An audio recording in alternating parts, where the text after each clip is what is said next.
Shalom, shalom, frère et sœurs Yasha, c'est Dionim. J'espère que vous allez bien. Je vais très bien par la grâce du Tout-Puissant. Et comme j'aime toujours à le répéter, maintenant, peut-être certains comprennent un peu plus pourquoi je dis ça. Je ne parle pas à tout le monde parce que ça sert à rien, en fait. Et je préfère me concentrer sur l'essentiel par la grâce du Tout-Puissant. Euh, il y a beaucoup de sujets à aborder, mais je ne prétends pas dans chaque sujet parler de tout, en tout cas de ce que je connais. Mais je ne prétends même pas tout savoir dans tous les sujets. C'est-à-dire que même un sujet où je ne veux pas dire tout ce que je sais, ça ne veut pas dire pour autant que je connais tout le sujet. Ça ne veut pas dire ça. Il y a peut-être des sujets que je connais un peu plus, il y en a d'autres un peu moins, mais ce que je sais, je sais. Et plaise au Tout-Puissant de, de, de révéler les choses à ses enfants, comme il a promis en Christ. Euh, Ma chaîne, c'est pas une chaîne pour parler de l'actualité, mais l'actualité me fait bien rire parce que en fait, euh,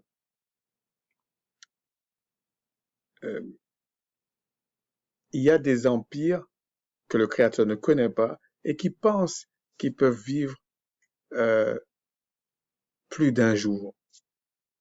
Pour ceux qui peuvent comprendre, comprenez. C'est pas possible, ok? Donc, il y a bien des agitations pour rien. C'est la panique. Mais revenons à notre sujet. Aujourd'hui, on va essayer d'aborder, on va aborder un sujet, essayer de comprendre. On a vu le rachat, je vais pas toujours les résumer, hein. Le rachat, à qui était le pardon, mais avant ça, on a vu c'était pour qui le salut en fait. Et on sait que c'est pour les brebis perdues de la maison d'Israël. Alors, pour tromper les gens, on a introduit, euh, je ne peux pas dire dans la tête des véritables, ou en tout cas, on a menti aux gens avec essentiellement une culture romaine qu'on a traduit par catholique romain. Et qui fait quoi? Que maintenant le Créateur, et c'est universel, dans le sens où le salut, c'est pour tout le monde. Donc, ça veut dire qu'en fait, tout ce qu'il avait fait depuis la création du monde ne sert à rien. En gros, c'est un menteur, en fait. Non, il n'est pas un menteur. Le Tout-Puissant n'est pas un menteur. Quand il a dit il va demander des comptes, il va détruire ceux qui ont donné des terres un peu partout, là, qui ont massacré des gens, qui ont fait des choses, ça se paye. Ça se paye. C'est comme ça. Donc, d'ailleurs, je vois un peu partout là, dans certains coins du monde, où des gens, quand tu leur dis oui, vous avez fait ça, vous savez ça, vous vivez sur l'acquis de vos ancêtres et vous voulez pas changer le système, ils prétendent même que ils bombent même le torse en disant non, on a aidé, on a guéri les gens, leur niveau de vie a augmenté, ce qui est complètement faux en fait. C'est-à-dire qu'ils sont vraiment euh, le fruit euh, d'une imposture et d'une malédiction en fait. Mais eux-mêmes, ils peuvent pas le voir eux-mêmes, donc ils se débrouillent. Donc, en tout cas, justice sera faite. C'est comme ça. Aujourd'hui, on va essayer de parler de quelque chose. Franchement, le sujet, on peut le prendre par plusieurs, on va dire, par plusieurs axes, mais j'ai essayé de choisir un qui me paraît assez ludique. Ok, c'est pas parfait, mais assez ludique. Dans Et le sujet, c'est vrai que j'ai pas parlé vraiment de la repentance, mais ça se comprend dans chaque vidéo. Ok, ça se comprend. Ce qu'on va parler aujourd'hui, c'est Maintenant que tu as la repentance, tu sais pourquoi il faut se repentir, pourquoi il faut faire ceci. C'est vrai qu'on n'a pas abordé la prière, on n'a pas abordé le jeûne, on n'a pas il y a tellement de sujets, la foi et tout, il y en a de partout. Mais ce qui est essentiel, c'est de savoir, en fait, pourquoi il faut se repentir, qui on est, où on va, et pourquoi il y avait tout ça. Le but, c'est quoi? Et on va voir qu'en fait, contrairement à ce que les gens pensent, enfin en tout cas certains pensent, surtout ceux qui vont se perdre là, ce que le Créateur a voulu pour son peuple, c'est tout sauf l'ennui. C'est pour ça qu'il y a des personnes, euh, quand ils savent que tu crois en le Christ, tu crois en le Créateur, tu es comme ça, tu es comme ça, ils pensent que tu t'ennuies. Par la grâce du puissant, je m'ennuie pas, hein. Je m'ennuie pas. Si je m'ennuie, c'est peut-être parce que je suis un peu plus fatigué, je suis un petit peu ensuqué, ça peut arriver. Euh, il y a quelque chose où je peux être déçu de moi-même ou déçu des autres. Oui, ça peut arriver. Mais dans l'absolu, je m'ennuie. Je peux le dire humblement, jamais. Et donc, je ne cherche pas de compensation pour m'amuser. Comme les gens qui vont en boîte, qui vont ceci, qui se saoulent, ça c'est leur problème. Ça veut dire qu'il y a un manque qu'ils essaient de compenser. Mais par la grâce du puissant, moi, j'ai pas besoin de ça. J'ai pas besoin d'excitant, j'ai pas besoin de ça, moi. Et d'ailleurs, si le Tout-Puissant le permet, à un moment donné, je ferai une vidéo pour distinguer la paix et la sérénité. Parce que dans la paix, on peut te tromper. Mais la sérénité, on peut pas te tromper. D'ailleurs, ils ont traduit des choses comme ça, la paix, mais il faut savoir ce qu'on met dedans, même dans la Bible. Bon. Donc, maintenant qu'on a, la personne s'est repentie, admettons qu'il sait, de toute façon, c'est le Créateur qui te pousse à la repentance. Donc, tu te repentis, tu sais pourquoi, tu sais où tu vas, etc. Maintenant, t'es sur la terre, qu'est-ce que tu fais? Et la Bible dit, il faut rechercher le royaume des cieux et sa justice. C'est tout un programme, hein. Donc, on va aller dans Matthieu 6, 33. Voilà ce qu'il est dit. Cherchez premièrement le royaume et la justice du Tout-Puissant, et toutes ces choses vous seront données par-dessus. Ne vous inquiétez donc pas du lendemain, car le lendemain aura soin de lui-même. À chaque jour suffit sa peine. Ça ne veut pas dire qu'on doit être insensé, irresponsable, c'est-à-dire que tu construis rien, tu réfléchis à rien, tu es là comme un écervelé. D'ailleurs, c'est ce qu'on fait croire aux gens. Mais on vous dit, premièrement, il faut chercher le royaume des cieux. Le royaume et la justice du Tout-Puissant. Et ces choses, c'est tout ce que tu as besoin sur la terre, en fait. Je dis besoin, hein. C'est pas forcément, on parle pas euh, de caprice, des choses comme ça. On parle pas de ça. Besoin, un besoin. Ça peut être quelqu'un qui a un projet, ça peut être plein de choses. Mais c'est pas un caprice. Rien ne peut se faire qui soit durable, qui sera béni par le Tout-Puissant, ou le Tout-Puissant sera avec toi, pour un caprice. Faut oublier ça. Il y a des gens, je pense, c'est lié à leur éducation humaine, en fait. Quand ils s'approchent, quand ils vous disent qu'ils croient en le Créateur, comme ils se voient pas eux-mêmes, certains vivent avec des caprices. C'est pas forcément la gente féminine, hein. Non, non, non. C'est vrai qu'il y en a, hein. mais ça peut être des hommes, des caprices.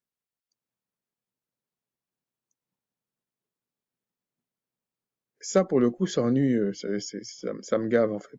Parce qu'à un moment donné, ça, ça, ça détruit la nouvelle génération. Les petits de 3 ans, ça les détruit parce que les repères sont pas bons.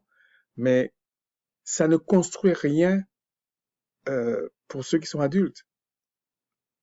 Donc à un moment donné, peut-être certains peuvent se décourager parce qu'en réalité, euh, le créateur, c'est quand même lui qui incarne l'intelligence. Euh, L'amour, c'est pas la sentimentalité, par exemple. Le- la vérité, euh, c'est pas faire du mal à l'autre. C'est pas ça en fait. Et quand vous voyez des gens capricieux là, ils mélangent tout.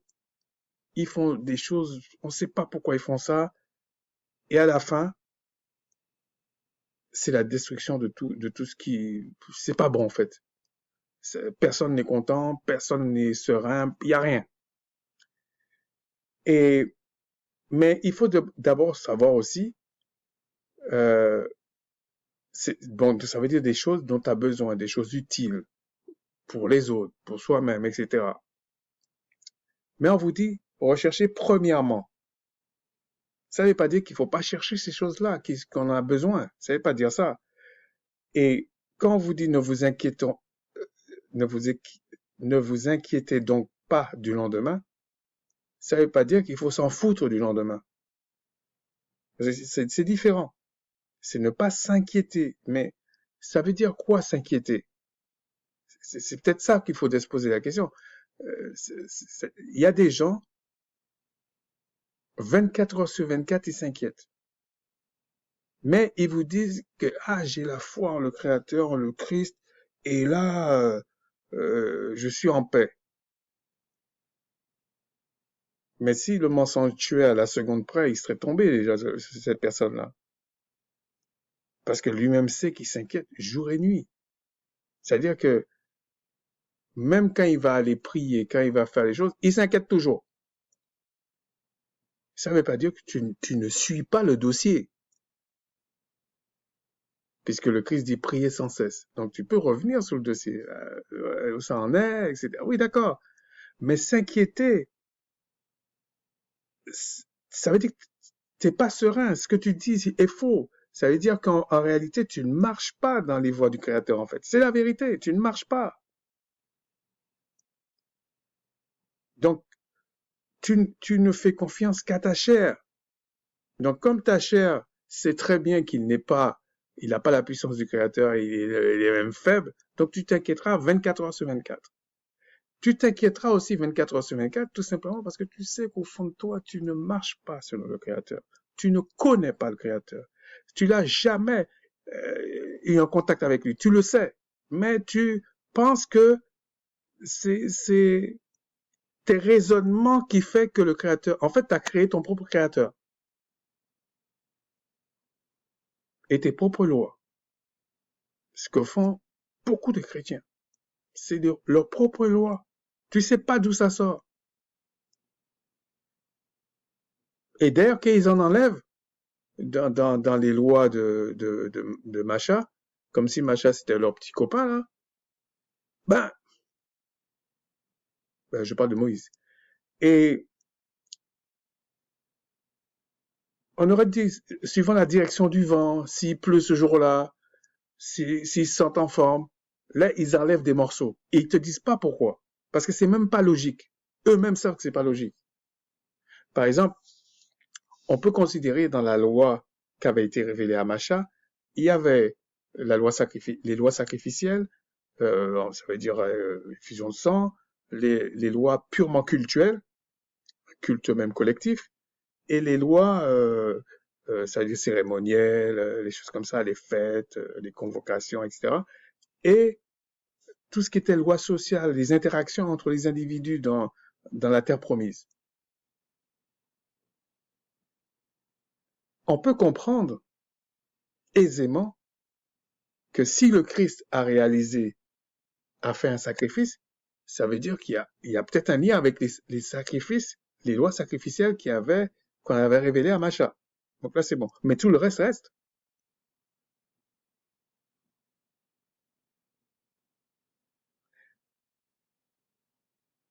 La chose qu'on peut encore dire, bon, peut-être qu'il y a une complexité là, c'est que le temple terrestre n'existe plus. Donc tout ce qui se passait dans le temple terrestre, bon là il faut comprendre que ça se fait pas physiquement, c'est pas possible. Mais les interactions entre les personnes, ça existe toujours. Comment régit la société, les choses entre frères et sœurs, ça existe toujours. Notre hygiène, notre façon de se comporter, comment on va se présenter devant le Créateur, etc. Qu'est-ce qu'on doit penser, tout ça, ça existe. Et c'est toujours la loi qui est là. Si après on veut être encore plus générique, on va dire, la loi qui a été, on donne plus de détails dans Deutéronome 28, il y avait les récompenses et les punitions, ou les bénédictions et les malédictions, ou le salaire. Si on prend l'ensemble, c'est le salaire. Ben, ici, là, c'est aussi la justice, non?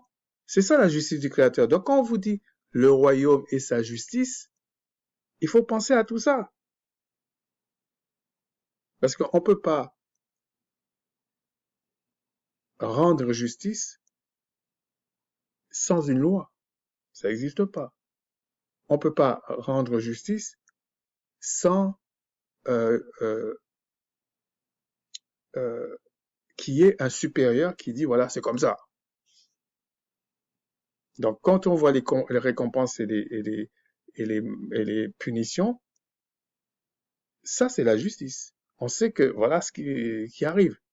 Si on regarde la loi, même dans son ensemble, hein, on peut avoir une idée de qu'est-ce que c'est la justice du Tout-Puissant, puisque les deux choses que je vous cite, ça vient du Tout-Puissant. Alors, il peut y avoir quelqu'un qui se dit, ouais, mais comment tu sais que c'est le Tout-Puissant? C'est pour ça que j'ai dit, il faut d'abord que tu aies un contact avec le Tout-Puissant. Et à la limite, même si tu n'as pas de contact et tu es observateur, fais des trucs et tu vas voir ce qui va t'arriver. Peut-être la première fois, tu vas dire, ah, c'est un hasard, mais au bout de la centième fois, tu vas dire, c'est pas un hasard. Parce que le Créateur, il ne dort pas, en fait. Contrairement à ce que le diable essaie de faire croire aux gens. Lui, il sait que c'est fini pour lui. Il le sait déjà, de toute façon. Donc, le royaume en lui-même, j'en ai pas encore parlé. Mais Christ donne des petits aspects, mais ce serait trop vaste, ok? Mais ça dépend à quel niveau tu prends le royaume des cieux, sa justice. Mais on va voir que euh, chercher le royaume des cieux, chercher le royaume, c'est vouloir intégrer ce royaume en fait. Qu'est-ce que tu dois faire sur la terre pour intégrer ce royaume? Qu'est-ce que c'est la justice du Tout-Puissant en fait? Mais on a vu un petit peu là, et c'est lié à la loi, la justice. Mais comment intégrer le royaume des cieux? euh, c'est un peu, c'est très vaste. Mais il faut commencer par le début. Et ne vous inquiétez pas du lendemain. Il faut comprendre que là, on parle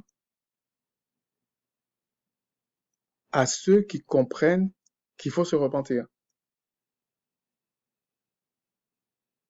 Parce que Christ parlait toujours euh,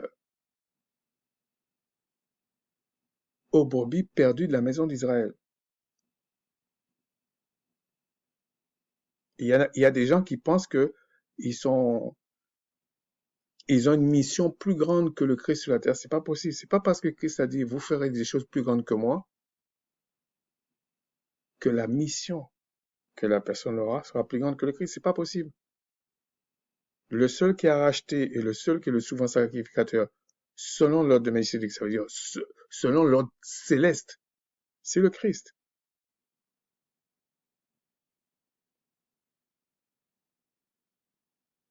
C'est tout. Donc, si tu remplis les conditions, tu fais partie des brebis perdues de la maison d'Israël, tu reconnais le Christ, etc., etc., tu vas savoir que c'est la vérité. Parce que le royaume, là, c'est pas parce que tu veux bien que tu rentres dedans. C'est pas comme ça. Ça, c'est le diable qui a fait croire ça aux gens. D'ailleurs, quand tu dis, mais il faut être parmi les 12 tribus d'Israël, alors après, ça ne veut pas dire que c'est si facile de savoir. Mais il faut ces conditions-là. Ah non, nous, c'est universel. À ce propos, il y a des choses très simples à savoir, en fait. Il y a des gens à la tête des empires, de certains empires, qui pensent que c'est eux qui doivent faire l'ordre mondial. Mais l'ordre mondial, dans le vrai sens des choses qui doivent se passer, c'est le Christ qui doit le faire. Le véritable Christ, c'est le Christ qui doit le faire. Celui qui dit qu'il veut prendre cette place-là, c'est l'Antichrist, qui se manifeste de différentes manières sur la terre.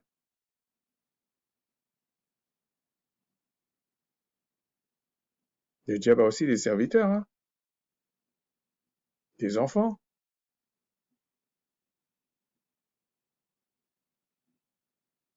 Mais il faut pas oublier l'aspect de séduction aussi. Donc la personne peut croire, tu sais, t'es né là-dedans, on te fait croire que c'est normal. Tu peux penser que c'est normal, mais c'est pas normal. Et plus ça va aller, plus ceux qui sont appelés à comprendre vont comprendre. C'est comme ça. Donc, à travers tout ça, on vous dit, ne vous inquiétez donc pas du lendemain. Mais tu ne peux pas dire, ah, je ne veux pas m'inquiéter du lendemain, sans prendre le verset 33 qui dit, ne cherchez premièrement le royaume et la justice du Tout-Puissant. Si tu ne cherches pas ces deux choses-là, c'est normal que tu t'inquiètes pour le lendemain. C'est normal. Il n'y a rien d'anormal là-dedans. Mais c'est comme s'il y a une contradiction un peu, hein. C'est-à-dire, on vous dit, ne vous inquiétez donc pas. Mais je vous dis, si tu t'inquiètes jamais, ça veut dire que tu vas jamais prier. Tu vas jamais te remettre en cause. Donc, c'est un peu comme si c'est le contraire. Mais il faut comprendre dans quel sens on parle ici. C'est pour ça que souvent, il faut tenir compte du contexte. C'est pas uniquement, ne t'inquiète pas du lendemain. Ben, si. Si je vois qu'il y a un problème, que le créateur m'a donné le discernement, je vois qu'il y a un problème, je vais m'inquiéter. Mais je vais aller frapper à sa porte. Ben oui. Voilà, j'ai un problème.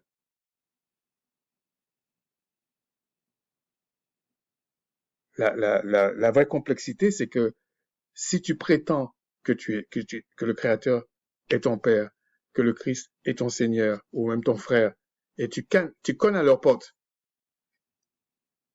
et puis tu n'as pas de réponse, t'es un menteur. C'est ça la vérité.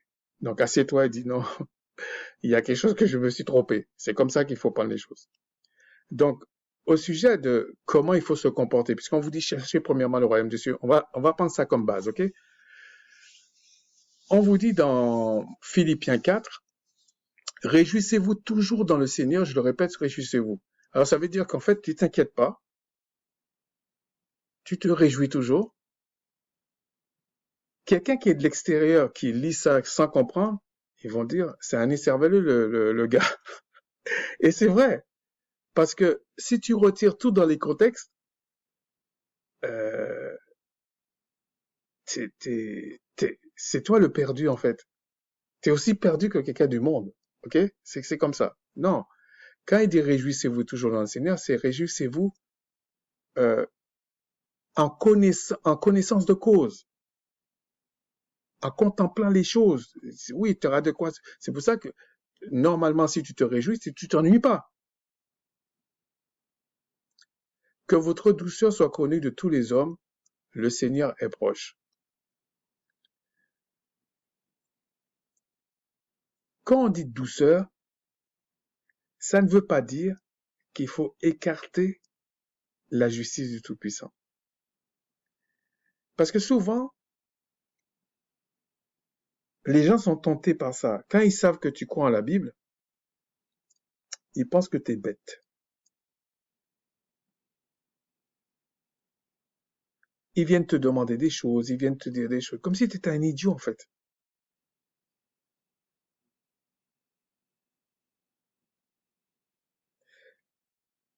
Et la douceur, ce n'est pas la sentimentalité, c'est pas des niaiseries. C'est pas ça la douceur. La douceur, c'est une question de, la douceur, ce qui précède la douceur, c'est comme un enracinement, des bases solides, une éducation, une façon de voir les choses. Et ça, et ça, et tu transpires la douceur d'une certaine manière. Mais ça veut pas dire que forcément, tu as une voix mielleuse. Ça c'est l'image du monde. Mais c'est pas ça, la douceur. Il y a des personnes, on peut voir ça dans nos familles, quand tu vas leur parler, tu sens que tu as discuté avec la personne. Il n'est pas forcément d'accord avec toi, mais vous avez parlé. Et ça repose. Parce que vous avez pu parler des vraies choses sans biaiser, sans quoi que ce soit. Ok, on sait où l'autre se place, on sait où vous vous placez. C'est aussi ça la douceur.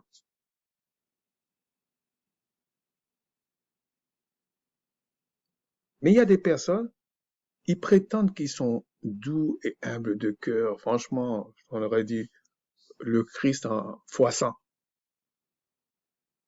Mais quand tu vois les idées qu'ils ont, la façon qu'ils construisent même leur vie, et puis quand ils se cassent la gueule, ils viennent vers toi. Mais quand il fallait que tu ailles leur donner le conseil, là, ah, t'es qui? Et quand tu vas lui dire, bah, c'est tant pis pour toi, là, je peux rien faire pour toi. Ah, mais toi, tu crois en le Christ, tu crois en le Créateur, tu dois m'aider. Ah non, je ne dois pas t'aider. Je t'ai averti au moins 100 fois. Je dois pas t'aider, moi. Et ça veut pas dire que tu peux pas l'aider. Mais il y a des fois, tu vas pas l'aider. Tu vas pas l'aider. Et même que des fois, tu vas l'aider. Tu vas attendre un mois, 2 mois, 3 mois. Il va recommencer. Parce qu'il n'est pas repenti. C'est tout. Ça, c'est pour le coup, c'est ça la religion. L'opium du peuple. Mais c'est pas le salut, ça. Alors, je vais pas tout lire parce que je voulais partager un aspect. Le verset 8. Au reste, frère. Donc, on vous dit, non, non, avant ça, on va parler de l'inquiétude. Voilà ce qu'il dit sur l'inquiétude. Ne vous inquiétez de rien. Là, tu dis, ah, ça colle avec ce que j'ai lu dans Matthieu 6. Mais regardez ce qu'il dit ensuite. Mais en toute chose, faites connaître vos besoins au Tout-Puissant par des prières et des supplications avec des actions de grâce. Vous voyez bien, ce n'est pas contradictoire. Là, on a un aspect en tenant compte du contexte. Oui, ne vous inquiétez de rien. Mais voilà ce qu'il faut faire.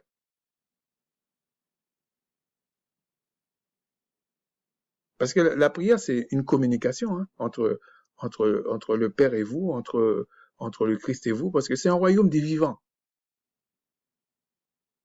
Le Créateur est le Seigneur des vivants. Un vivant, il parle, hein. Il agit, il marche, enfin, un vivant, même si on le prend sur le plan terrestre. D'ailleurs, à ce propos, c'est juste, et c'est la vérité que je vous dis là, Euh,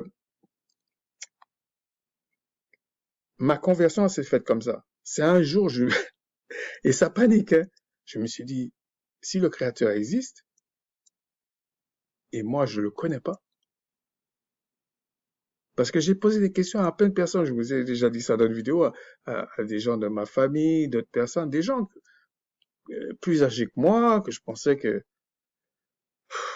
je rentrais dans ma chambre et je disais, j'étais assis sur mon lit, des fois, et j'étais là, je dis, mais en fait, je suis un peu dans la merde, en fait, excusez-moi du terme, là.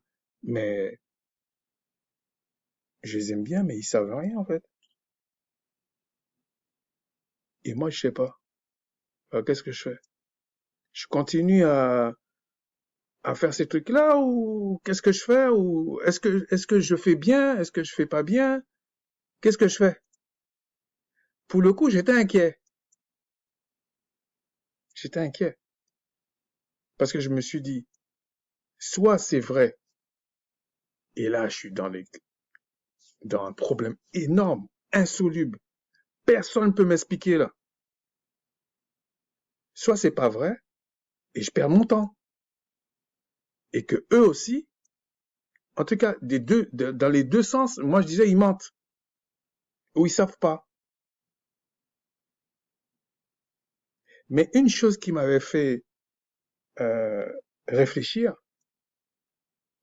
c'est le fait que je me suis dit, si le Créateur est vivant, j'ai dit, moi, de toute façon, le préambule, je crois qu'il est vivant, parce que je voyais, j'ai dit, non, je sais qu'il est vivant. Pourquoi je me pose ce genre de questions? Si j'ai pas de contact avec lui, c'est que je suis mort. Et je vous assure, parce que tout c'est une question de conscience, oui, de conscience.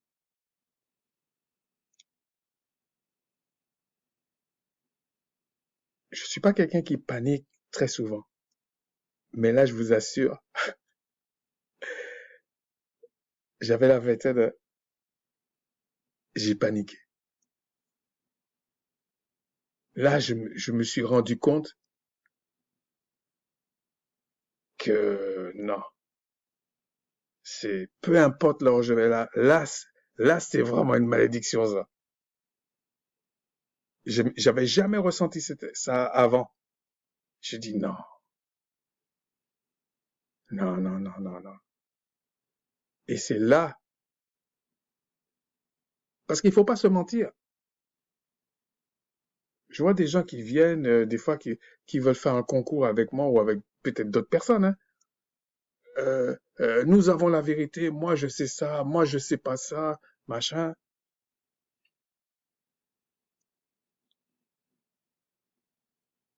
Quand je les vois me parler des écrits, des choses comme ça, je sais que c'est faux, en fait.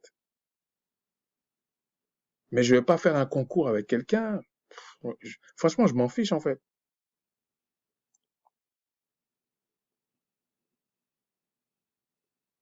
Personnellement, ce que je crois, je vous dis, hein, ce que je crois. Si le Créateur a pu faire certaines choses dans ma vie, il le fera pour tous ceux qui lui appartiennent. Ça, c'est certain. Donc, moi, je suis pas dans la concurrence ou pas la concurrence. Je m'en fiche de ça. C'est une perte de temps pour moi. Ça me sert à rien et ça sert à rien à l'autre. Et on vous dit, oui, ne vous inquiétez de rien, mais faites ceci. La prière, l'explication, les actions de grâce. Faites ça. Et on vous dit, la paix du Tout-Puissant qui surpasse toute intelligence gardera vos âmes, vos cœurs et vos pensées en Christ. En fait, il vous gardera dans la sérénité comme quelqu'un, quand vous allez voir quelqu'un et puis vous demandez un truc et puis la personne dit, oh, je vais te le faire. Quand vous repartez, vous n'êtes pas inquiet. Sauf si vous savez que la personne c'est un menteur. Mais sinon, si vous savez que la personne fait toujours ce qu'il a dit, vous êtes tranquille. Peut-être si la personne, vous voyez, ah, moi je pensais que c'était tel jour, ça n'arrive pas. vous téléphonez à la personne, vous allez voir, tu m'as oublié, tu m'as pas oublié, et puis c'est comme ça. Vous restez tranquille.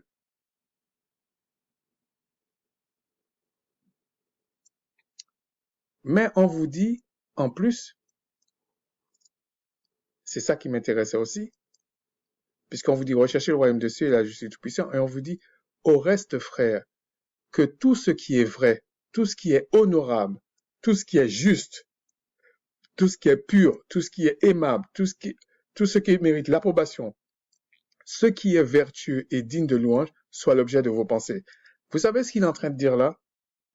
Vous devez connaître la loi. Vous devez connaître c'est quoi les récompenses, c'est quoi les malédictions, c'est quoi les récompenses, c'est quoi les punitions, etc. Vous devez savoir ça. Vous pouvez pas venir, euh, euh, en tout cas, je pense que tous ceux qui craignent le Créateur, vous ne pouvez pas venir devant quelqu'un comme ça. Et puis, dans votre tête, c'est le foutoir. Parce que nous savons qu'avant la conversion, qu'avant la communion avec le Créateur en Christ, c'était le foutoir dans notre tête. On sait ça. Donc, vous pouvez pas venir en disant, c'est le foutoir dans ma tête, je suis inquiet de tout et tout ça, et nous faire croire que vous croyez en le Créateur, que le Créateur vous connaît. Il vous connaît pas.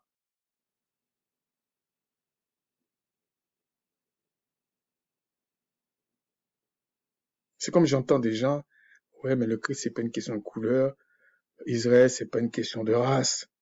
Euh, mais jetez la Bible. Vous êtes en train de nier une évidence. D'ailleurs, quand je regarde l'actualité d'aujourd'hui, il y a une guerre entre deux pays. Et peu importe, hein, je ne parle pas de la guerre là, où on essaie de nous monter en épingle. La vraie guerre mondiale, c'est quand le Christ va venir. C'est tout. Parce que même les deux premières qu'on dit guerre mondiale, parce que le monde, il pense que les gens à l'époque pensaient que le monde, c'est l'Occident. Et il y avait une raison à ça. Hein. L'Asie était colonisée, l'Afrique était colonisée, l'Amérique du Sud était colonisée. Donc, s'il y a une guerre, ben, c'est comme le monde entier. Mais c'est pas vraiment une guerre mondiale qu'elle a. La vraie guerre mondiale, c'est quand le Christ va venir ou va revenir pour diriger avec une verge de fer. Ils vont tous se dresser contre lui au départ et ils vont vite comprendre. Ça, c'est une guerre mondiale. Mais les autres là, c'est quelque chose. Si vous voulez, si on regarde au point de vue géopolitique, c'est vrai, on peut dire que c'est mondial parce que je vous ai dit, tout le reste était colonisé. Donc oui. Mais si on regarde de façon factuelle, de façon juste, non, c'était une guerre qui s'est passée en Europe, c'était européen, quoi. C'était européen. En plus, s'il n'y avait pas l'Afrique, qu'on a massacré, et puis on a fait quoi, des bêtises. On a même été au point de ne pas prendre des photos avec eux et de faire rentrer des Français, parce que c'est la vérité, hein, et de faire croire que en fait, c'est les Français qui ont résisté. Mais vous savez, dans toutes les guerres, quand la guerre est finie, il y a beaucoup de résistants. Mais pendant la guerre, il y en a très très peu. Et puis, il y a des millions de Russes de l'autre côté. Enfin, Russes, l'Empire russe, là, qui était à l'époque. Si je parle de la dernière guerre, en Europe. Parce que les Américains voulaient même pas venir. Et d'ailleurs, quand ils sont venus, ils ont posé leurs conditions. Pour les gens qui pensent que les gens viennent aider les autres la fleur au fusil, c'est pas vrai. C'est pas la réalité. Donc, en réalité, euh, on sait très bien les choses, comment ça se passe. Donc, ils vont vous dire la paix, mais c'est pas la sérénité. C'est pour ça, dès qu'il y a un petit truc qui bouge là, et je vous ai dit, le problème, le problème, c'est pas ce qu'on vous fait croire. Et ils commencent à en parler. Hein. Mais bon. Et je voulais dire que lorsque le Créateur rentre en contact avec quelqu'un, sachant qu'il l'a racheté avec la Pâque, il a pris en compte ses péchés pour les effacer. Vous comprenez pourquoi il vous dit, ben, vous avez la sérénité. C'est pour ça que Christ dit à un moment donné, je vous donne ma paix, je vous laisse ma paix, je vous le donne pas comme le monde le donne. Le monde, c'est un menteur. C'est des menteurs là-bas.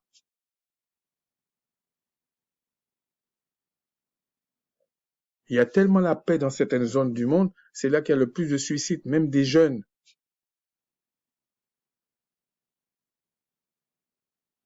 Tu te rends compte, t'as quelqu'un qui a 16 ans, 17 ans, il va à l'école, les parents lui donnent ce qu'il veut, machin. Il se sent tellement mal, il va se suicider. Ça, c'est la paix, ça? C'est pas la paix, ça. Il est pas serein. Parce qu'il avait des questions et il voit que même ses parents ne peuvent pas lui répondre.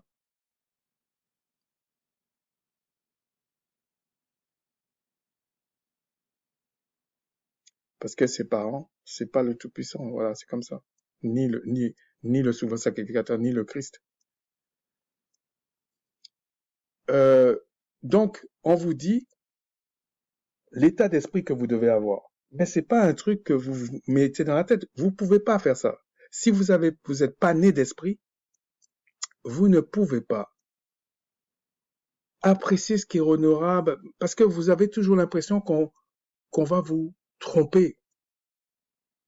C'est comme dans les Écritures, on vous dit, euh, celui qui croit, celui qui est sauvé en fait, ben, il croit tout. Si le Tout-Puissant le permet, je ferai une vidéo sur ça. Non, non, non, non, il croit pas tout. Il croit certaines choses, mais dans, on va dire dans le, comment je peux dire ça? Dans le registre qu'il doit croire, là, il croit tout. Oui, mais il croit pas n'importe quoi. Croire tout, ça veut pas dire tu crois n'importe quoi.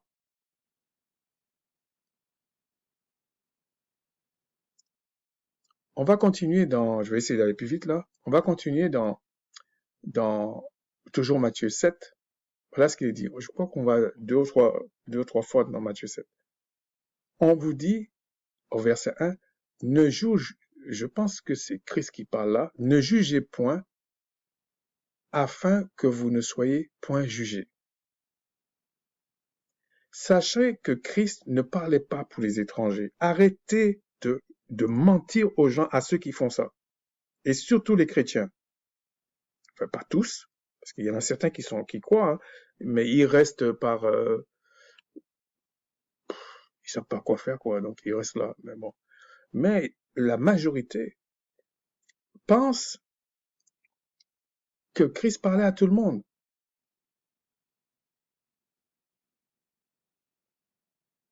Tout simplement parce que il y a un passage qui dit allez partout le monde, baptiser, ceci, cela.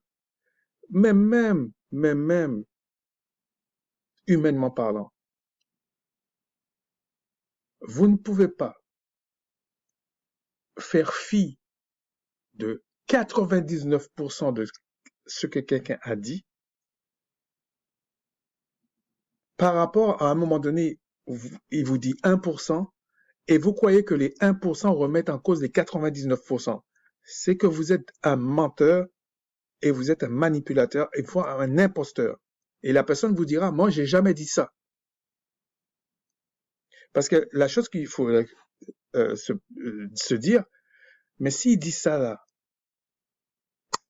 mais il y a 99%, il dit le contraire. Peut-être que c'est moi qui n'ai pas compris le lien entre les 99% et les 1% de ce que je dis, de ce qu'il a dit à la fin ou à un moment donné.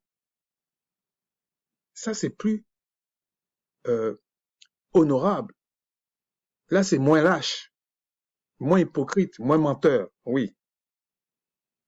Mais vous pouvez pas venir, la personne a parlé 100%, vous prenez 1%, et quand je dis 1%, je suis généreux, hein, 0,001% là, Vous prenez ça et vous me dites, ah, maintenant c'est ça. Ah non, c'est faux.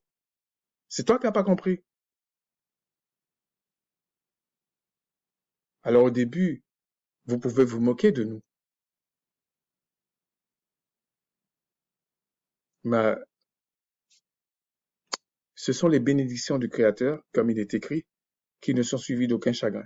Donc, nous, on dort tranquille. Donc, on vous dit, car on vous jugera du jugement dont vous jugez, et l'on vous mesurera avec la mesure dont vous mesurez. N'oubliez pas de ce qu'on a dit, ce qui doit faire l'objet de vos pensées, de vos cœurs, comment vous devez... Si vous faites des choses injustes, c'est-à-dire que vous rejetez la loi du Créateur, on va vous juger de la même manière de l'autre côté. On va vous pourrir la vie, puisque vous pourrissez la vie des autres. Parce que celui qui n'aime pas la justice pourrit la vie des autres. C'est ce qu'il fait.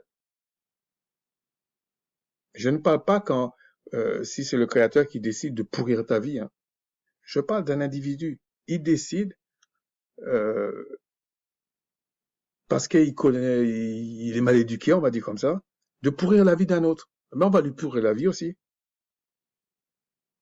Ça, c'est normal. Et des fois, on va lui pourrir encore plus que œil pour dent, œil pour œil, dent pour dent. Plus que ça. Et on vous dit, on donne un exemple. Pourquoi vois-tu la paille qui est dans l'œil de ton frère je veux paraphraser, hein, et tu n'aperçois pas la poutre qui est dans ton œil? C'est là qu'on vous dit, bah, c'est pas équitable, hein. T'as une poutre dans l'œil, mais tu vas voir la paille qui est dans l'œil de l'autre. Qu'on est obligé de prendre une loupe pour regarder la paille, hein, dans l'œil de l'autre. Mais toi, on est obligé de se mettre à 20 kilomètres tellement ta poutre, elle est grosse dans ta tête. Non, c'est un manque de respect, même pour soi-même. C'est indigne. Et c'est plus choquant quand c'est un homme qui fait ça. Je vous dis, vous pouvez me prendre pour un misogyne, je m'en fous. C'est choquant pour moi quand c'est un homme qui fait ça. De même que moi, quand j'étais gamin, c'était choquant pour moi de voir des adultes, que ce soit hommes ou femmes, qui mentaient ou qui faisaient un truc comme ça. Ça ne voulait pas dire que j'étais parfait. Hein. Je pouvais me tromper ou mentir pour quelque chose que je savais pas ou un truc comme ça, ou parce que j'avais peur. J'étais un gamin. Mais quand je découvrais qu'un adulte mentait à un autre parce que je savais, attention, je n'étais pas un justicier. Hein. Pour moi, les choses entre adultes, c'était entre adultes. Mais je m'éloignais de l'adulte. J'étais choqué en fait. Ben, c'est pareil pour moi jusqu'à maintenant. Hein.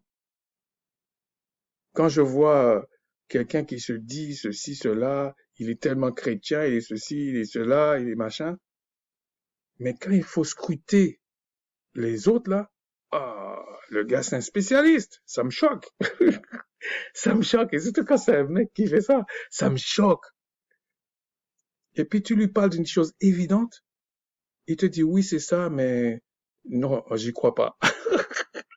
Mais bref, c'est toujours intéressant. Et d'ailleurs, Christ les traite d'hypocrites. Donc en fait, on voit juger. Non, tu dois pas juger. Donc il y en a qui disent, ah ben ça veut dire que tu dois pas juger. Mais ils cherchent même pas à comprendre parce que les Écritures, euh, il faut le prendre dans son ensemble pour comprendre les écrits. Et puis il faut que le Créateur, enfin il faut. Et puis oui, il faut avoir la grâce du Créateur aussi. On va aller dans 1 Corinthiens. Dans 1 Corinthiens 5, 11.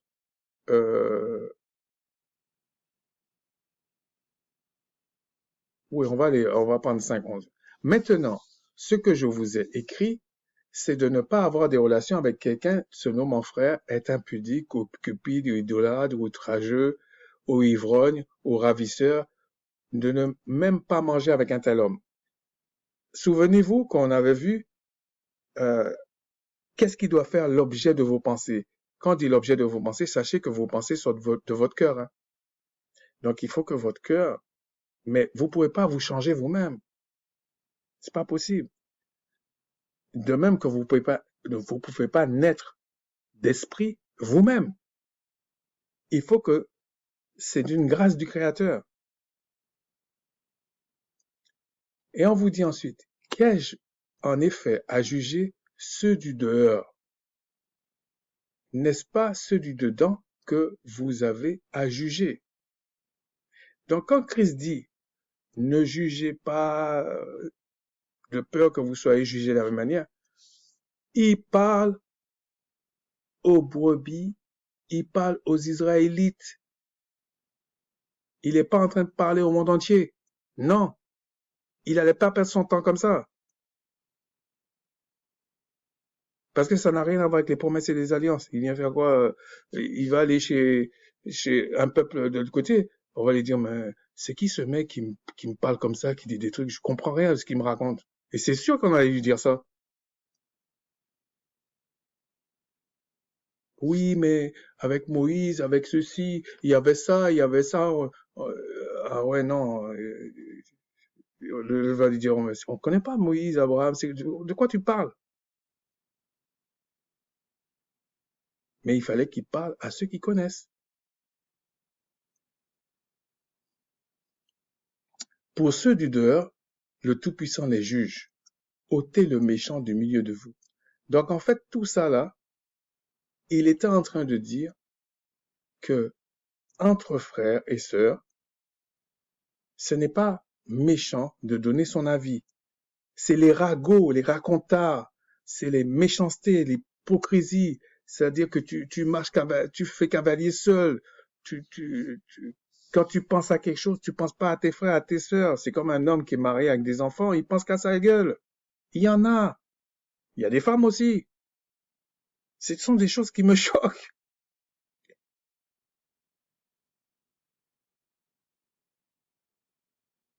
C'est pas, c'est pas logique tout ça. Mais les Écritures, ce sont des choses simples à comprendre. Et là, on vous dit, il parle de juger. Mais en fait, ce qu'il faut comprendre,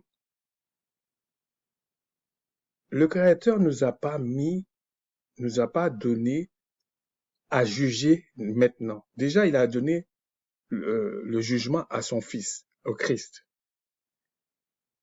Vous allez dire, ouais, mais on est co-héritier, donc oui, d'accord, mais c'est pas le temps. En tout cas, pour nous, c'est pas le temps. Mais ce que le Créateur ne veut pas, je vous dis, quand vous lisez les Écritures, vous comprenez ça. Il ne veut pas qu'on condamne l'autre. Parce que toi, il t'a sorti d'un trou. On parle aux Israélites. On t'a sorti d'un trou. D'accord. L'autre, il est encore dans des problèmes. Mais tu es méchant de le condamner. Parce que s'il y avait un autre avant qui te connaissait mieux que toi et qui était dur avec toi pareil, le Créateur l'aurait jugé pareil. Et en même temps, c'est pas parce que tu ne condamnes pas que tu juges pas des situations, des choses. Tu sais très bien ce qui est mauvais. D'ailleurs, c'est ce qu'il dit là. Il dit, moi, je veux pas juger les gens du monde. Que j'en ai à foutre, en fait. Quelqu'un du monde qui veut fêter Noël, qui veut faire des fêtes, il comprend pas ce que c'est, je le connais même pas, il est en train d'inviter des démons chez lui, qui se débrouille. J'avais fait une vidéo sur ça, s'il le faut, si le Seigneur le permet, je vais faire une vidéo sur qu'est-ce que ça cache, les fêtes et les décorations des fêtes. En gros, sachez que quand vous faites vos décorations là, vous faites des trucs, vous invitez, hein, parce que les fêtes, la manière qu'ils disent là, ça n'existe pas. Ce sont des convocations. Soit c'est le Créateur qui t'a donné cette convocation-là. Donc, à chaque moment de l'année, vous faites une convocation, c'est un rendez-vous. Si c'est pas le Créateur, sachez que c'est l'autre. Et je ne fais pas de comparaison parce que euh, il y a personne qui arrive à la cheville du Créateur, si je peux m'exprimer comme ça. Mais Si tu ne vas pas à droite, c'est que tu vas à gauche.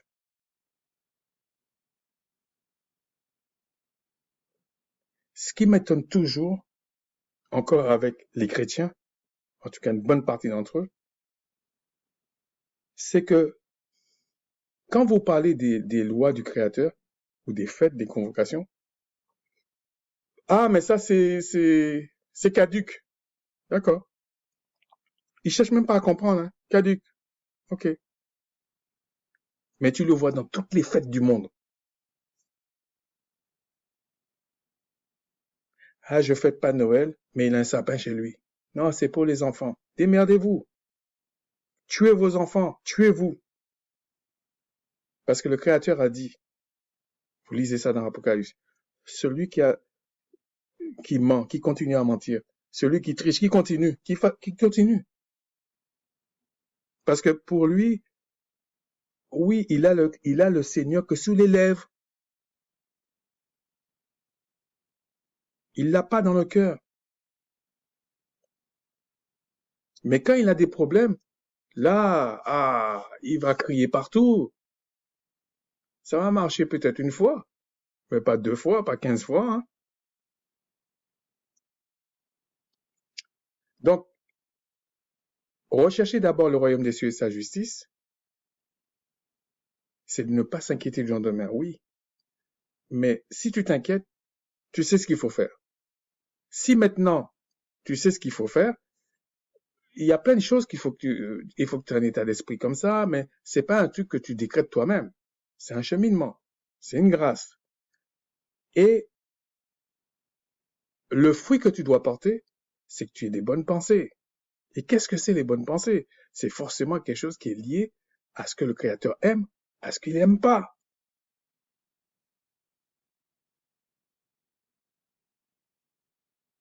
Mais de quoi doit-on nous soucier, premièrement? Ben, de ce que le Créateur se soucie en premier, son peuple. J'ai toujours été étonné par des gens qui sont plus intéressés par les gens du monde et puis ils ont des réparties bizarres, plus que des frères et sœurs et plus que des familles. Mais ça ne veut pas dire que c'est pas difficile. Et quand je vois que c'est des gens du monde ou des étrangers qui les ont mis une claque, je leur dis bien fait. C'est tu laisses crever ton frère, tu laisses crever ta sœur, tu laisses crever ta famille. Mais t'es dans les fêtes du monde, t'aimes le monde, tu te sens supérieur, machin, parce que tu vis dans tel pays par rapport à tel pays. C'est bien fait. C'est comme quelqu'un qui est sous la pluie ou le soleil le frappe. Il a, il a pas fait, enfin, il a fait exprès d'être comme ça, ou il va sous la pluie et puis il se plaint que il est trop mouillé et tout ça. C'est normal. Il y a rien d'anormal. C'est comme quelqu'un qui reste, par exemple, 2 jours sans dormir, on va prendre comme ça, puis il dit, ah, je suis fatigué, oh là là, j'en peux plus. C'est normal, normal. Il y a rien d'anormal là-dedans. Donc, si tu es sage, tu sais qu'il faut aller dormir avant 2 jours, hein. Si tu es sage, tu sais que tu vas pas aller sous la pluie, si tu veux pas être mouillé, tu vas pas aller sous la pluie sans un parapluie ou je sais pas quoi pour te protéger. Ou si tu veux pas tomber en syncope, une insolation sous le soleil, tu vas pas te mettre sous 50 degrés sous le soleil. Non, tu vas pas faire ça. Donc il faut être sage, pas trop sage, mais sage. Je vais essayer d'écourter là. S'il le faut, je reviendrai sur ça. Ensuite, on va dans Matthieu 22. Pour constater que vous ne pouvez pas chercher le royaume des cieux et sa justice sans la loi. Voilà, regardez ce qui est dit dans Matthieu 22. Bon, c'est les pharisiens qui posent des questions, euh, et il y avait même un qui était docteur de la loi. Il demande à Christ, verset 36, Maître, Quand les gens vous élèvent comme ça, c'est souvent des hypocrites, hein. Quel est le plus grand commandement de la loi? Christ lui répondit, tu aimeras le Seigneur, ton Créateur, de tout ton cœur, de toute ton âme et de toute ta pensée. Vous voyez, ça revient à la pensée. Et je vous avais dit dans une vidéo, l'âme, c'est ton empreinte. On va dire, c'est comme euh, l'empreinte digitale, mais de ton être même, de ce que tu es vraiment. Alors on dit de tout ton cœur, toute ton âme, toute ta pensée, c'est comme plus ou moins la même chose. Ok? C'est le premier et le plus grand commandement. Et voici le second qui est semblable, qui lui est semblable. Tu aimeras ton prochain comme toi-même. Mais c'est la loi et les prophètes, ça. Alors regardez, il le dit 40. De ces deux commandements dépendent, parce que je pense à un autre texte, c'est pour ça. De ces deux commandements dépendent toute la loi et les prophètes. Toute la loi et les prophètes. Est-ce qu'ici, dans ce qu'il parle là, quand il fait le résumé, est-ce qu'il vous parle de la loi sacrificielle là?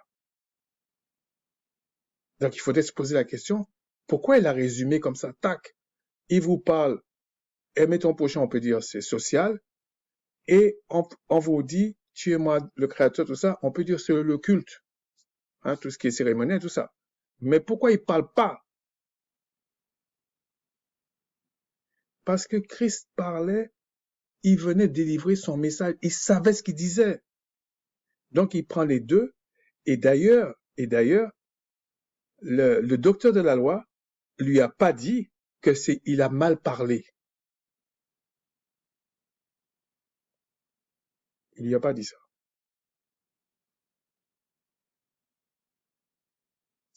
Parce que le premier parlait plus ou moins du culte et le deuxième parlait des relations entre les personnes. C'est-à-dire ce qui se passe sur la terre et ce qui se passe entre le ciel et la terre. Donc Christ avait résumé. Mais regardez, il dit dépendent, ces deux commandements dépendent toute la loi et les prophètes. Donc Christ lui-même n'était pas contre la loi et les prophètes. Il n'a jamais dit que c'était caduque, que c'était ceci. Il fallait simplement comprendre qu'il y avait des choses qui étaient permanentes et d'autres qui étaient temporelles. C'est tout. Quand tu es petit, quand tu es un enfant, faire tes besoins sur toi, c'est temporel. Hein? C'est comme ça. C'est temporel. Si ça dure, c'est que tu as un problème, tu es malade et tout ça. Je parle pas de ces cas-là. Je parle de ce qui est dans la normalité. Ensuite, on vous dit, dans Matthieu 17, qu'est-ce que c'est ça? Ok, je me rappelle. Donc, dans Matthieu 5, 17, voilà ce que Christ dit carrément. Ne croyez pas que je sois venu pour abolir la loi des prophètes. Je suis venu non pour abolir, mais pour accomplir. Et il vous dit qu'il n'y aura pas un seul iota. Car, je vous le dis en vérité, tant que le ciel et la terre ne passeront point, il ne peut pas être plus clair que ça, il ne disparaîtra pas de la loi un seul iota ou un seul trait. Maintenant, il faut savoir de quelle loi il parle. Parce qu'il n'y a plus de sacrifices d'animaux. Mais ça se comprend. Mais on vous dit, la loi là, le reste, ça passera pas. Il y a des choses qu'on peut pas faire maintenant, parce qu'on peut pas faire, parce que la dîme, on peut pas le faire. C'est la vérité. Il n'y a pas les sacrificateurs, il n'y a pas tout ça. Je me pose toujours la question. Euh, bon, enfin bref, on n'est pas une aberration pour avec les chrétiens. Jusqu'à ce que tout soit arrivé. Jusqu'à ce que tout soit arrivé. Donc il vous fait comprendre qu'en fait, qu'est-ce qui doit arriver? On vous dit qu'il y a des nouveaux cieux et de nouvelles terres. Donc jusqu'à là, il y a encore certains aspects là qui va s'accomplir. Mais je vous dis, le socle de la loi là, ça restera toujours. Parce que quand il y aura des nouvelles terres et de nouveaux cieux, Dans la loi, la partie malédiction, ça va disparaître. Enfin, ça va pas être actif, on va dire. Ça va pas être actif. On vous dit la mort va disparaître, tout ça va disparaître. Donc, cette partie-là va pas être active. C'est tout. Mais si on raisonne par l'absurde, s'il y a quelqu'un qui revient avec des problèmes, là, si c'était possible, ce ne sera pas possible, mais le Créateur allait frapper pareil.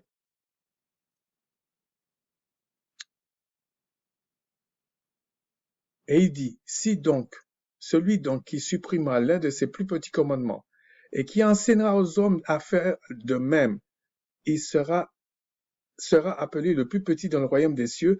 Là, il parle toujours à Israël. Il ne parle pas au monde entier, là. Mais celui qui les observera et qui enseignera à les observer, celui-là sera appelé grand dans le royaume des cieux. Et il dit, il faut que notre justice surpasse ceux des scribes, des pharisiens, etc. Mais ce qui est intéressant dans ça, dans cette partie-là, on vous dit, quand tu recherches le royaume des cieux, il faut tenir compte de ça. Et Paul explique bien, ça, si je n'ai pas à juger les gens du monde, ça ne les concerne pas. Et quand Paul dit les gens du monde, il est en train de parler de ceux qui ne sont pas israélites. Ceux qui ne sont pas des brebis de la maison d'Israël. Ça ne les concerne pas.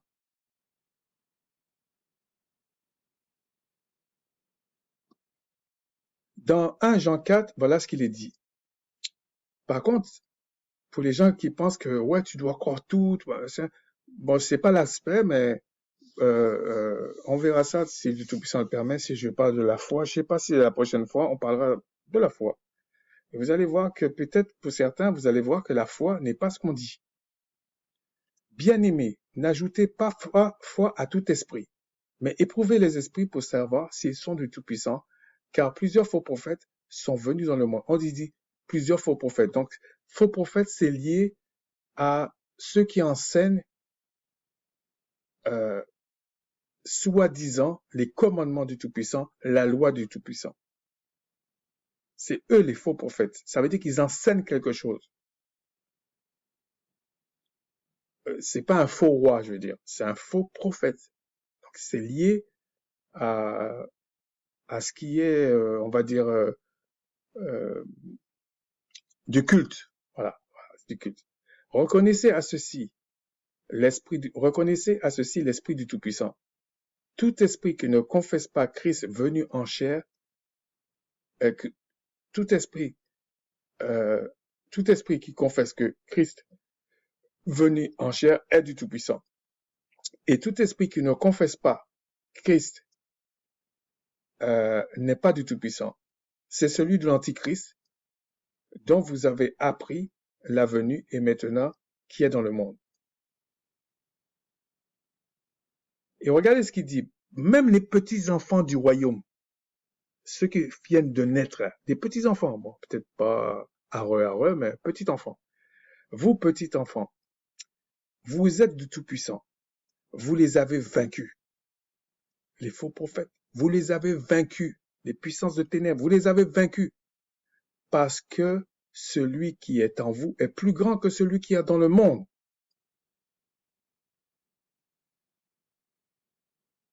Chacun doit s'examiner. Soit c'est cette parole qui est fausse, soit c'est ce que la personne vit qui est faux. C'est comme ça. Et en se disant la vérité, on se donne plus de chance de rentrer dans le royaume des cieux.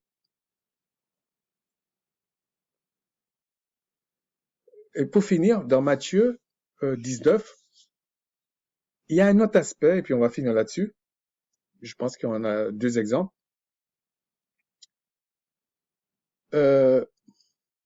C'est un homme, Matthieu 19, 16, et voici un homme s'approcha et dit à Christ, Maître, que dois-je faire de bon pour avoir la vie éternelle? Est-ce que vous pensez que, que quelqu'un allait demander un truc comme ça à Christ s'il venait d'un autre peuple. Qu'est-ce que ça peut me lui foutre la vie éternelle? Qu'est-ce qu'il faut faire, machin? C'était même pas dans son concept. C'était pas dans son concept. Il pensait qu'il y avait une autre vie, tout ça, mais à part les Égyptiens, il y avait personne d'autre. Alors, en allant copier chez les autres, tu peux adopter des choses. D'ailleurs, c'est ce qu'ils font aujourd'hui. Ils vont copier, copier, copier, copier, au point de croire que la médecine vient de chez eux. C'est comme ça. Pas... Et puis après, tu apprends que la médecine, toute la médecine vient des plantes. Des plantes que tu n'as pas chez toi. Moi, ça m'a toujours épaté que quelqu'un, un occidental, vient dire euh, je suis un maître en chocolat. T'as pas de chocolat chez toi, comment tu peux être un maître? Dis au moins, j'ai appris ça ailleurs et puis je suis devenu un maître. Peut-être que ça peut passer mieux. Ça me fait toujours rigoler ça. Et après, Christ lui dit, il lui répondit, pourquoi m'interroges-tu sur ce qui est bon? Un seul est le bon. Si tu veux entrer dans la vie, observe les commandements. Lesquels lui dit-il? Christ n'allait pas dire à quelqu'un qui ne connaît pas les commandements, observe les commandements. Pourquoi Christ dirait à cet homme d'observer les commandements si c'est caduque? Et qu'est-ce qu'il est en train de lui dire en fait? Et lui, il lui répond, deux personnes qui se comprennent. Mais lesquelles? Parce qu'il comprenait que peut-être qu'il y avait certains, peut-être que ça va pas, et puis peut-être d'autres qui sont plus importants. Mais lesquels? Et Christ lui dit, Christ répondit, tu ne tueras point, tu ne commettras point d'adultère, tu ne déroberas point, tu ne diras point de faux témoignages, honore ton père et ta mère, et tu aimeras ton prochain comme toi-même. Christ l'a ramené dans les relations avec les frères et sœurs, en fait, avec les Israélites entre eux. Pourquoi il lui a dit ça, en fait? Bon, j'exagère, enfin, je vais un peu plus loin, là, je veux dire. Pas j'exagère, mais je vais un peu plus loin. Pourquoi Christ dit ça? Parce que Christ était venu pour rassembler le royaume. Et le royaume s'est déchiré, pourquoi? Parce qu'ils étaient déjà faux entre eux. C'est pour ça il lui rappelle ça. Le jeune homme lui dit, j'ai observé toutes ces choses. Que me manque-t-il encore?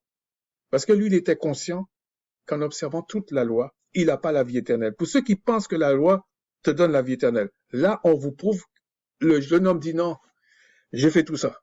J'en peux plus là. Je fais tout ça, mais je sais que j'ai pas la vie éternelle. Alors Christ lui dit, si tu veux être parfait, va et vends tout ce que tu possèdes, etc., etc. Mais Christ dit quelque chose au verset 23, parce que lui, c'était son cas. Okay? C'était son cas. Christ était là. Christ lui disait ça pour qu'il vienne évangéliser avec lui, en fait. Mais toujours, ses frères et ses sœurs, son peuple, voilà, c'est comme ça.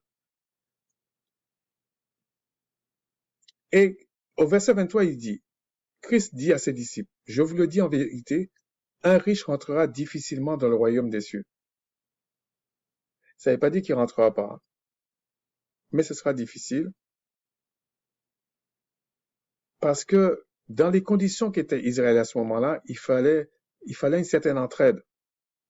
Il fallait un peu. Mais le, il y a des gens qui sont partis dans tous les sens avec ça. C'est pas parce que tu es riche que tu peux pas être sauvé. Abraham était très riche. À qui le Créateur a fait cette promesse était très très riche, Abraham. Donc c'est pas dans ce sens. C'est où est ton cœur en fait? C'est ça le problème. Tu peux être pauvre là, pauvre, mais tu rentres pas dans le royaume des cieux.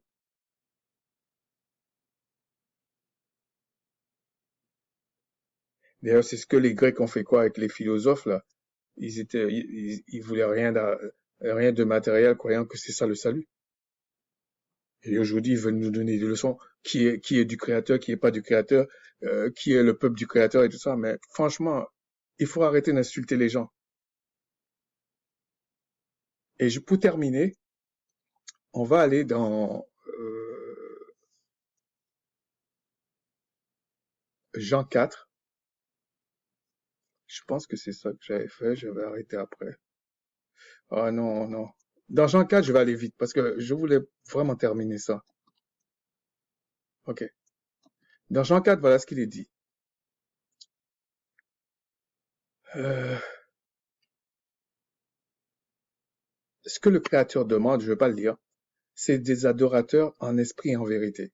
Voilà ce qu'il demande. Donc quand il dit rechercher premièrement le royaume des cieux et sa justice, il faut aussi tenir compte de ça. Et quand on dit adorateur, il faut préciser des, des brebis perdues de la maison d'Israël qui veulent que le Créateur l'instruise dans le véritable culte pour lui. Parce que adorer, là, c'est pas qu'on peut pas adorer le Christ. Non, on peut l'adorer. Mais le culte n'est pas pour le Christ. Ça n'a même pas de sens.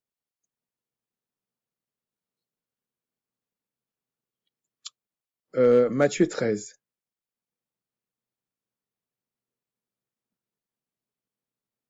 Je vais aller vite aussi là-dessus. On vous explique qu'est-ce que c'est le royaume des cieux, puisqu'il faut le rechercher. Le royaume des cieux, verset 44. Matthieu 13, 44. Est semblable à un trésor. Bon, bon, je vais quand même le lire. 41. Le Fils de l'homme enverra ses anges, enverra ses serviteurs célestes,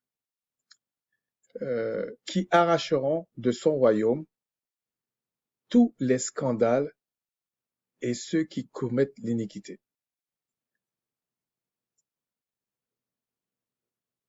Faut pas oublier, il faut faire une nuance entre le royaume et le pouvoir. Parce que Christ dit à un moment donné qu'il va remettre tout, toutes les choses au Père céleste. Et le Père sera tout en tous. Mais là, il parle de quelque chose de bien précis, ok? Il parle du fait que ce royaume-là, c'est lui qui sera à la tête. C'est lui qui sera le chef de ce royaume. Et, et ils les jetteront dans la fournaise ardente. Et donc, il dit, il va faire la moisson, ok? Mais ce qui est intéressant pour moi, dans le contexte qu'on parle là, c'est cette partie-là. Le royaume des cieux est encore semblable à un trésor caché dans un champ, caché dans un champ, caché dans un champ. Parce qu'il y en a un certain, il faut qu'on répète 15 fois. Le royaume des cieux est caché. C'est pas pour tout le monde. L'homme qui l'a trouvé le cache. L'homme qui l'a trouvé le cache. C'est pas ce que disent les chrétiens là. Oui, comme ils ont pris des passages de la Bible en disant, en gros, il faut aller évangéliser tout le monde, il faut dire à tout le monde qu'on croit en le Créateur, machin. Qui a dit ça? Tu parles à tes frères, à tes sœurs, ça se passe dans les maisons, c'est la guerre.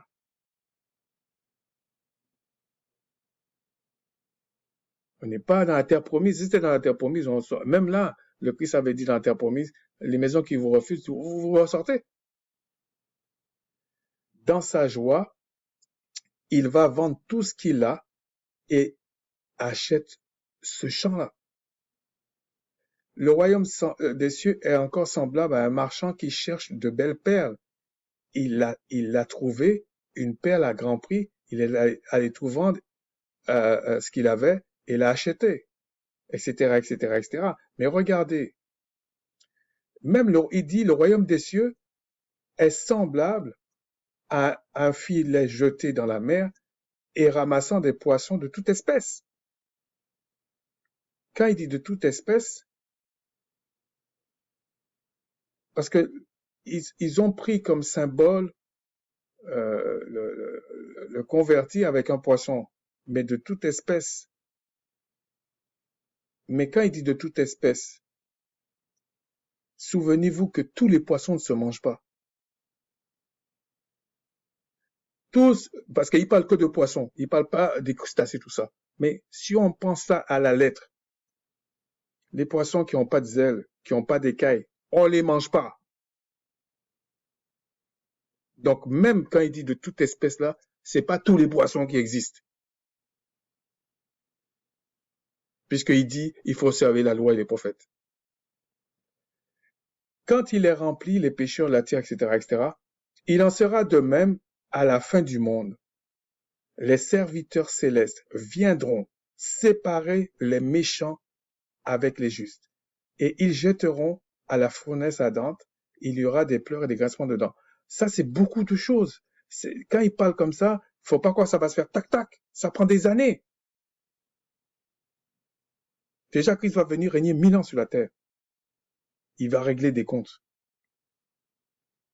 Et pour finir, on va aller dans Matthieu 24. Là aussi, je vais essayer d'aller vite parce que je ne veux vraiment pas dépasser 1 heure et demie en fait. Euh, on vous dit, en vérité, verset 34, Matthieu 24, verset 34, cette génération ne passera point que cela n'arrive. Alors, la génération, c'est toujours pareil. C'est le Créateur qui décide, parce que ça dépend dans quel contexte il parle. Génération, ça peut changer. Ok? On peut pas venir dire, ouais, la génération, c'est 50 ans, l'autre, c'est 20 ans, on va se perdre. Et puis, c'est fait exprès. On vous a dit, le royaume des cieux, c'est quelque chose de caché.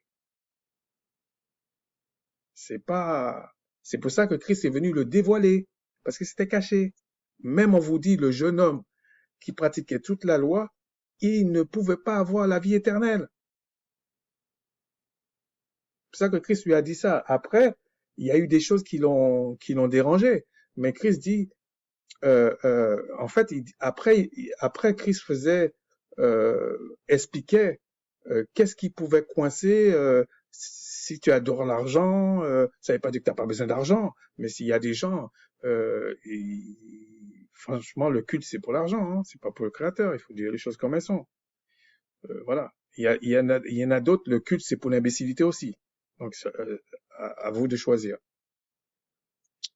Euh, il vous dit, le ciel et la terre passeront, mais mes paroles ne passeront point. Ça vous rappelle quand il a dit, il n'y a pas un seul iota de la loi qui passera tant qu'il y a le ciel et la terre. Pour ce qui est de jour et l'heure, personne ne sait, ni, ok, on va parler ça d'une autre fois. Regardez, hein. Là, Christ vous dit qu'il ne sait pas. Le Père seul sait, mais c'est pas l'objet. On va continuer parce que je voulais vous parler d'autre chose. Voilà ce qu'il est dit au verset 40.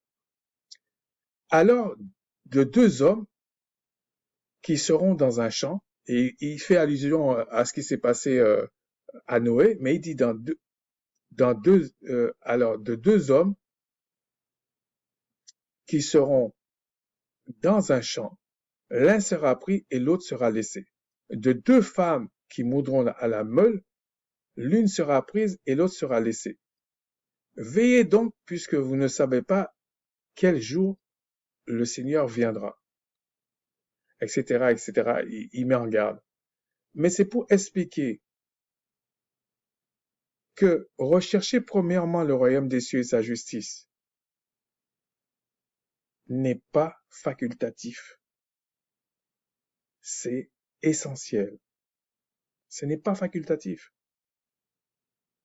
Mais il faut être sage dans ta manière de chercher le royaume des cieux et sa justice. L'une des choses qui pose beaucoup de problèmes, c'est les inquiétudes. Et on vous a dit, voilà comment il faut faire quand tu as des inquiétudes. Mais ça n'enlève pas le départ, c'est qu'il faut savoir dans quel contexte, dans quel, comment je peux dire ça? Dans quelles conditions tu dois être pour avoir le salut? C'est primordial. Ce n'est pas parce que tu te repens, comme les chrétiens font quoi là, que le Créateur te pardonne.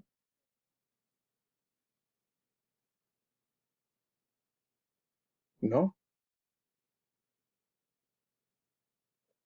Si tu remplis les conditions, il te pardonne. Mais sinon, il vient pas là comme ça. Déjà, si la personne euh, n'est pas de la maison d'Israël, ça pose un problème. Si en plus il n'est pas de la postérité d'Abraham, ça pose un problème. C'est pour ça que ça peut arriver que quelqu'un qui est locoderme, le Seigneur le bénit. Parce que si tu remontes, tu remontes, tu remontes, il est peut-être un descendant d'Abraham. C'est tout. Mais en ce qui concerne l'héritage, le pourquoi pourquoi il y a eu la Pâque et pourquoi il y a le souverain sacrificateur selon l'ordre de Melchisédek, c'est un peuple bien précis. Et il faut, de toute façon, ça va se voir. Et le Créateur a bien dit, il connaissait l'Égypte et il connaissait Babylone. Bien sûr qu'il a parlé au roi d'Égypte, pas au dernier là, mais il a parlé au roi d'Égypte quand il y avait Joseph. Il a parlé au roi de Babylone quand il y avait Daniel. Mais il dit qu'il connaissait l'Égypte et Babylone.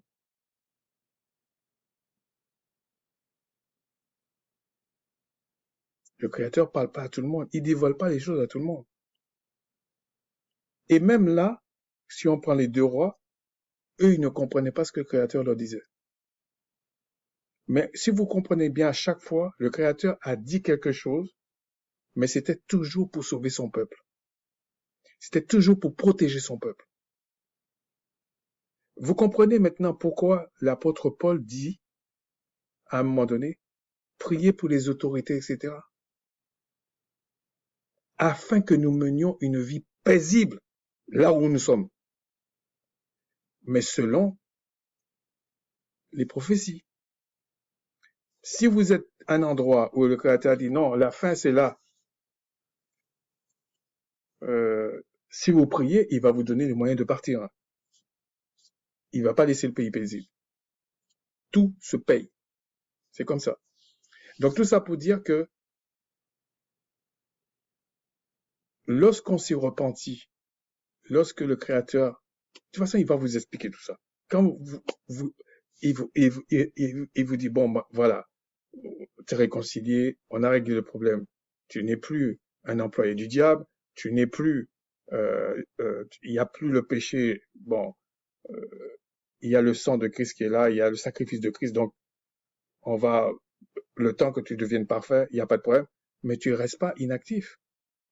Il va te dire non, normalement tu dois produire des fruits dignes de la repentance. Et le royaume des cieux et la justice, c'est tout un programme qu'on va voir par la suite. La foi, peut-être on va voir la repentance s'il y a des choses importantes. Le voyage, enfin l'âme, pas le voyage de l'âme, parce que ça fait trop New Age, c'est pas ça que je veux dire. C'est c'est la place de l'âme dans tout ça là. Il faut savoir ça. Il y a plein d'autres sujets comme ça, hein. Mais il y en a trop. Enfin, pour moi, je trouve qu'il y en a beaucoup. Donc, des fois, je vais faire allusion à certaines choses. Sur ce, je vous dis un gros shalawam et que le Tout-Puissant ramène son peuple dont il a envoyé le Christ aller chercher. Shalom.